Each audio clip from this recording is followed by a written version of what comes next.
Bonjour et bienvenue dans Profession Sophrologue, le podcast dédié aux sophrologues qui veulent donner de l'énergie à leur activité.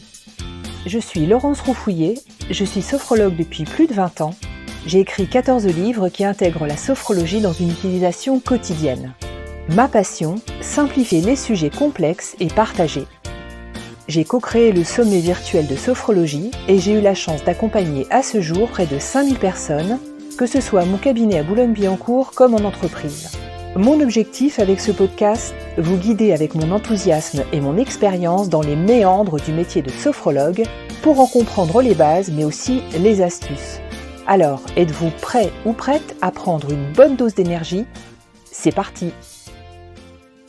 Bonjour à toutes et bonjour à tous, vous écoutez l'épisode 29 de Profession Sophrologue. Dans cet épisode avant l'été, je vous propose déjà de réfléchir à votre rentrée. En effet, peut-être qu'à la rentrée prochaine, en septembre, vous aurez l'opportunité de participer à un événement local. Vous savez, souvent les villes ou des associations ou même des groupements de commerçants organisent le forum des activités, la journée des associations ou bien un salon bien-être.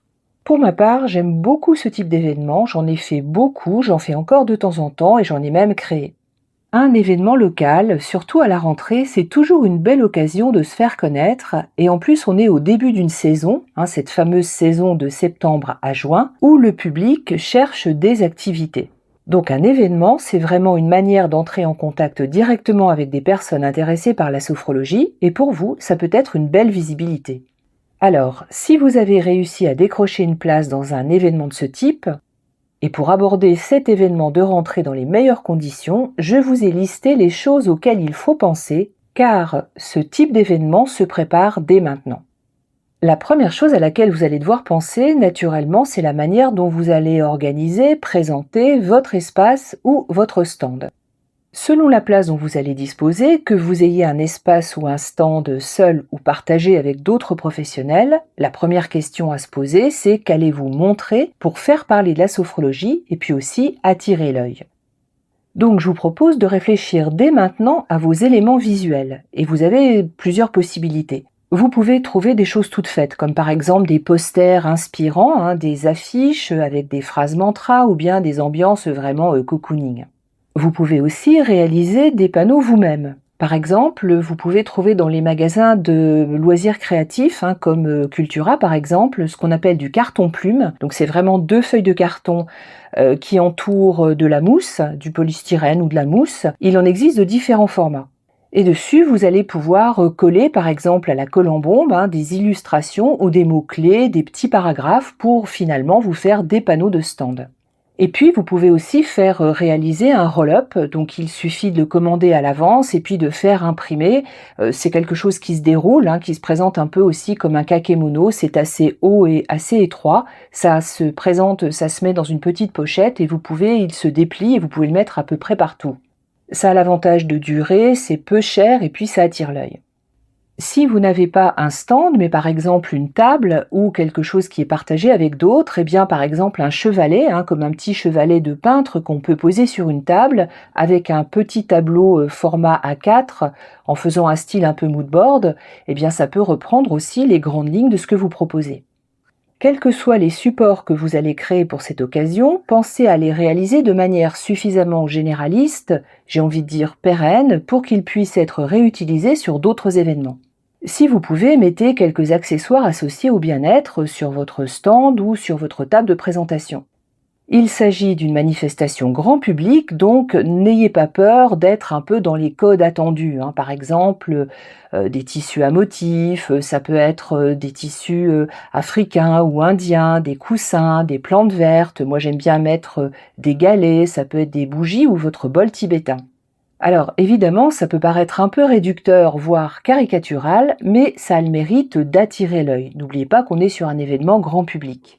Dernier petit truc, faites en sorte que ça puisse tenir dans une mallette à dessin ou dans une petite valise à roulettes pour pouvoir les transporter facilement. Ensuite, ce à quoi il va falloir penser, ce sont bien sûr vos éléments de communication. Ces éléments, ces supports de communication, ils peuvent être généralistes sur votre activité globale, par exemple présenter ce qu'est la sophrologie, qui vous êtes vous-même, votre parcours, où vous exercez, mais ils peuvent être aussi plus ciblés sur votre offre. Que proposez-vous? Je vous invite à soigner le contenu, alors allez à l'essentiel, mais faites-vous relire par quelqu'un qui ne connaît pas forcément très bien votre activité et qui peut vous amener justement à approfondir certains points, mais tout en restant dans quelque chose de très compréhensif et de très grand public. Il vous faut bien évidemment des cartes de visite, mais sans doute aussi un flyer, un petit document assez facile pour présenter l'essentiel de ce que vous faites. Les deux formats qui fonctionnent bien, c'est le flyer recto verso qui peut être au format A5, c'est-à-dire la moitié d'une feuille A5, parce que c'est facile à garder, on peut même le glisser dans son agenda, ou alors ça peut être un dépliant 3 volets. N'essayez pas forcément d'être exhaustif, c'est-à-dire de montrer tout ce que vous faites, ou tout ce que la sophrologie peut faire. C'est peut-être mieux au départ de cibler sur 2 ou 3 thématiques. Aujourd'hui, avec un site comme Canva, c'est vraiment facile de mettre en page quelque chose de propre, alors essayez de faire quelque chose qu'on n'ait pas déjà vu partout. Et si vous trouvez un imprimeur qui travaille en numérique, il peut vous faire des tirages sur des petites séries à moindre coût. Je vous suggère même de faire une petite feuille volante en mettant spécifiquement en avant un atelier ou une soirée d'initiation découverte à un tarif attractif dont vous fixerez la date dans la quinzaine qui suit l'événement. Créer un événement juste après un événement auquel vous avez participé, c'est quelque chose qui peut vous amener du public. Cela incite à découvrir concrètement et surtout rapidement ce que vous faites, et encore plus avec des personnes qui vous ont déjà vu ou qui ont échangé avec vous. Considérez ce petit événement un peu comme un échantillon ou comme un produit d'appel pour faire connaître votre univers, votre manière de travailler. Choisissez aussi un thème assez grand public qui puisse parler à un maximum de monde. Par exemple, si vous parlez de détente, même si la sophrologie, ça n'est pas que de la relaxation, mais l'aspect détente, il est quand même très important pour le grand public, ou si vous parlez de sommeil, je pense que ça devrait plaire. Le troisième point à considérer, la troisième chose qui va être importante, c'est de prévoir une animation ou des activités sur votre stand. Donc je vais vous donner quelques idées pour créer justement de l'attractivité sur votre stand ou de rendre visible votre activité. L'idéal, ce serait de pouvoir présenter, animer un atelier d'initiation pendant l'événement. Par exemple, si c'est un week-end, au cours du week-end, que vous ayez par exemple une demi-heure ou 1 heure pour faire une initiation. Si vous avez réussi à obtenir un créneau, à ce moment-là, vous mettez une affichette à ce sujet sur votre stand. Vous pouvez aussi distribuer depuis votre stand ou votre table de présentation quelque chose que vos visiteurs vont conserver. Par exemple, des mandalas à colorier pour les enfants ou même pour les adultes, une petite salière en papier, vous savez, ces petites salières qu'on pliait quand on était enfant et avec lesquelles vous allez pouvoir faire par exemple des questions-réponses sur la sophrologie. Moi je fais ça de temps en temps et c'est quelque chose qui plaît beaucoup parce qu'en plus c'est ludique, les gens s'amusent à le plier et puis ils le gardent. Vous pouvez aussi avoir sur votre table ou sur votre stand un bocal à positif. Alors, c'est une jarre en verre dans laquelle vous allez placer une 50aine de petits papiers sur lesquels il y a une citation ou une affirmation positive. Chaque personne qui passe, chaque personne avec laquelle vous échangez, elle peut en piocher une et puis la garder. C'est ludique, c'est bienveillant et ça plaît beaucoup. Vous pouvez aussi organiser un concours pour faire gagner une inscription gratuite alors à un de vos prochains ateliers ou à un de vos cours ou à une séance découverte à votre cabinet ou bien tout cela à la fois.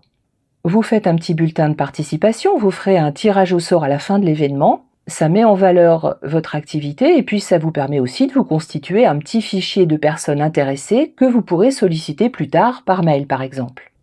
Ces animations sont autant d'occasions d'amorcer des conversations et de mieux vous faire connaître, d'engager un dialogue convivial et informatif. Toutefois, je vous conseille de ne pas perdre trop de temps avec les personnes sceptiques, voire critiques, ou celles qui vous bombardent de questions ou vous opposent en permanence des contre-arguments. Sur un événement grand public, vous aurez toujours des détracteurs. Il est très difficile de convaincre quelqu'un qui ne veut pas l'être. Et pour vous, c'est à la fois une perte de temps, mais surtout un risque de perte de motivation, voire de remontée du sentiment d'illégitimité ou du syndrome de l'imposteur. Avec ce genre de personnes, coupez court avec un sourire et l'obligation polie de devoir passer à une autre activité.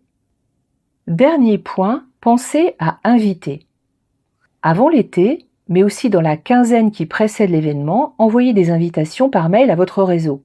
vos clients actuels, vos prospects, vos prescripteurs, notamment les professionnels avec lesquels vous travaillez déjà ou même ceux que vous aimeriez rencontrer. Ça peut être une occasion de se rencontrer. Diffusez donc un mail avec l'information que vous participez à cet événement et que vous les y attendez avec plaisir, et puis aussi en annonçant vos animations, jeux ou concours. Et bien évidemment, si vous avez un cabinet, mettez une affiche ou des flyers dans votre propre salle d'attente. Vous pouvez aussi en proposer aux collègues avec lesquels vous travaillez. Et puis, vous pouvez le poster sur vos réseaux sociaux, mais en général, un événement local est surtout une occasion de renforcer votre visibilité et votre crédibilité locale. Donc n'attendez pas trop des réseaux sociaux, jouez plutôt la proximité, le circuit court. Voilà, je vous souhaite de bonnes réflexions et surtout une bonne préparation de cet événement. Et puis n'oubliez pas, si cet événement n'existe pas, vous pouvez toujours le créer vous-même. C'est l'avant-dernier épisode avant l'été. Et je voulais vous annoncer 2 choses. La première, cet été, le podcast sera en mode vacances. Et je vais vous proposer le courrier du cœur, c'est-à-dire les questions que vous n'osez pas poser et auxquelles je répondrai de manière anonyme. Je remercie d'ores et déjà ceux qui m'ont déjà envoyé leurs questions. Je répondrai absolument à tout. La seconde chose, c'est que je vous prépare un séminaire de rentrée rien que pour les sophrologues. Parce que ça n'est pas parce qu'on est seul qu'on ne doit pas adopter une démarche professionnelle. Ce séminaire sur une journée vous proposera de travailler concrètement sur vos objectifs de la rentrée jusqu'à la fin de l'année, mais aussi sur votre motivation. Je vais constituer un petit groupe et ce sera également l'occasion d'échanger entre pairs pour se motiver entre nous et se booster ensemble. Exactement comme dans une entreprise où le séminaire de rentrée s'appuie sur la force du groupe et l'intelligence collective. J'ai hâte de vous en donner tous les détails. Cette journée sera proposée dans 2 formats. Une journée en présentiel à Boulogne-Billancourt avec un délicieux pique-nique vegan, mais aussi une journée en distanciel en direct. Restez connectés sur mon compte Instagram pour retrouver les détails de ces 2 prochains événements.